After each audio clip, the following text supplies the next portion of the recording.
एकछिन बालेन्द्र सरकारको कुरा गरौँ अब। नमस्ते, म देवेन्द्र लिम्बू। र सुकुमवासी कसरी दोजर लाउँछ र सुकुमवासी के हो र त्यहाँका चाहिँ ओइलिने के हो भनेर चाहिँ बालेन्द्र सरकारले भर्खरै मात्रै अब छानबिनको लहरमा गएको छ।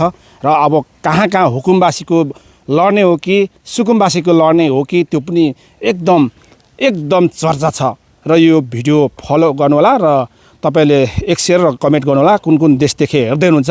र भर्खरै मात्रै श्रम संस्कृतिको पार्टीका हर्कराज साम्पाङको यस्तो सन्देश र यति ठुलो धक्का र यति पावरमा सुदन किराती, जहाँ किन त श्रम संस्कृति पार्टीमा आज प्रेस मिट गर्दै उहाँले प्रवेश गर्नुभयो त कुन बुदामा उहाँले चाहिँ शर्त राखेर आयो त, यो विषयको पनि चर्चा गरौँ। र आखिरी सुदन किराती श्रम संस्कृति पार्टीमा आउनु राम्रो हो र सुदन किराती श्रम संस्कृति पार्टीमा प्रवेश गर्नु राम्रो हो कि होइन र कस्तो बुदामा उहाँको साइन भयो र वरिष्ठ नेताको रूपमा लियो, प्रदेश सरकारको केही पनि बन्न सक्छ, यो खालको धेरै कुराहरू छ।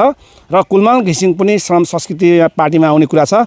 र अबको 83 त छँदैछ, 84 आउनु थोरै बाँकी छ। 84 को स्थानीय तहको एकदम बलियो बनाउने एकदम हर्कराज साम्पाङको यो चाहिँ निर्णय हो। र माननीय हर्कराज साम्पाङलाई यदि बालेन्द्र शाहले विरोध गरेछ, कटाक्ष गरेछ र हर्कराज साम्पाङलाई एकदम ठुलो गाली आएको छ सामाजिक सञ्जालमा। तपाईले के थाहा छ, पहिला पनि पुरानो पार्टीको पनि दोहोरो भिडान्त हुन्थ्यो। लास्टमा त्यही पुरानो पार्टी एमाले र काङ्ग्रेसको सिद्धान्त त मिल्दैन, तर पनि मिलाई सरकार चलाउँथ्यो।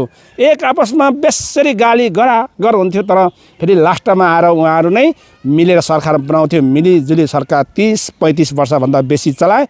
अहिलेको नयाँ पार्टी हो वैकल्पिक शक्ति श्रम संस्कृति पार्टी, र अहिलेको 5 वर्ष 2/3 नजिक बनेको राष्ट्रिय स्वतन्त्र पार्टीका घन्टी बटरी बुझिन्छ। र त्यहाँको सभापति रवि लामेछाने हुनुहुन्छ भने 5 वर्ष ढुक्कैसँग सरकार चलाउने जनताले भोट दिएको छ।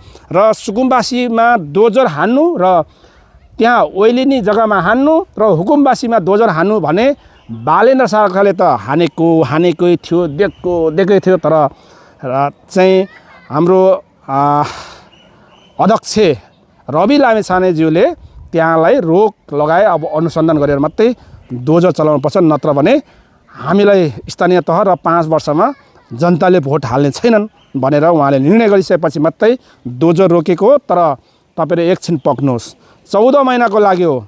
11 महिना 12 महिनामा चाहिँ तपाईको स्थानीय आउँछ, तपाईको चुनाव, त्यसपछि स्थानीय चुनावको ले चाहिँ हेर्छ कि सुकुमवासी हो कि ओइलिनी हो कि यो हुकुमवासी हो कि, राम्रै हेर्छ, पैसा गर्छ, अनि मात्रै दोजर हान्छ। त्यति सजिलो छैन, अब नीति नियम बनाइनेछ।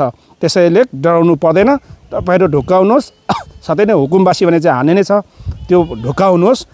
त्यो कारणले पनि मैले यो भनेको सानो कुराकानी।